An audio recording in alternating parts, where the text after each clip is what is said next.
Hello everybody, belated good morning. তো হ্যাঁ, belated good morning এর জন্যই বললাম, কারণ ঘুম থেকে উঠতে হয়ে গেছে অনেকটাই লেট। আর দেখো, ঘুম থেকে উঠতে লেট হয়েছে মানে ডিউটি যেতেও লেট হবে, এটা তো শিওর। আর ঠিক এই লেট হওয়ার সময়গুলোতেই আমার মধ্যে প্রকট হয় আমার 5G স্পিডওয়ালা ভার্সন। আর আমার এই ভার্সনের হেল্প নিয়েই আমি তাড়াতাড়ি রেডি হয়ে ঘর থেকে বেরিয়ে পড়েছি, আর ঠিক টাইমের বাসটাও পেয়ে গেছি। বাই দ্য ওয়ে, বাসে যেতে যেতে আমার চোখ গেল আমার চোখের দিকে। অ্যাকচুয়ালি লাস্ট 3 দিন নাইট ডিউটি করার পরে চোখ মুখগুলো এমন গর্তে ঢুকে গিয়েছিল যে দেখাই যাচ্ছিল না। আর ফাইনালি কালকের ঘুমটার পর একটু মনে হচ্ছে চোখ মুখটা ফ্রেশ লাগছে। আর তারপর যখন বাসের জানলা দিয়ে আমি বাইরের দিকে তাকালাম, কিছুক্ষণের জন্য আমি ভাবলাম যে হয়তো আমি দীঘা বা পুরী সাইডে চলে এসেছি। মানে এ তো পুরো মেঘ না চাইতেই জলের মতো ব্যাপার। আসলে কদিন ধরেই ভাবছিলাম যে সব বন্ধুদের নিয়ে একটু দীঘা সাইডে ঘুরতে যাব, কিন্তু ভগবান যে আমার বাড়ির দুয়ারের কাছে দীঘাকে নিয়ে আসবে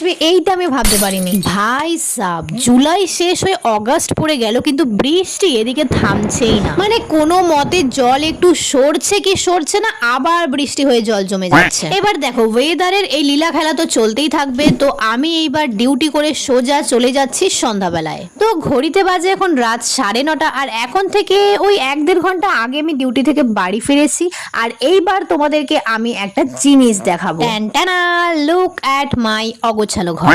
ডিউটি যাওয়ার আগেই সকালে নাকি আমি এই ঘরটা গুছিয়ে গেছিলাম, আর দেখো ডিউটি থেকে এসে আবার যে কে সেই হয়ে গেছে। মানে আমি জাস্ট বুঝেই উঠতে পারি না যে কয় দফায় ঘরটা গুছালে দিনে আমার এই ঘরটা গোছানো থাকবে। এবার দেখো, তোমরা বলার আগে আমি বলে দিচ্ছি, এটা দিন শুরু হতে না হতেই আমার দিন শেষও হয়ে গেল। আর এই মুহূর্তে আমার খুবই জোরে ঘুম পেয়েছে। তো আর কথা না বাড়িয়ে টাটা, গুড নাইট, আবার কালকের ব্লগে দেখা হচ্ছে।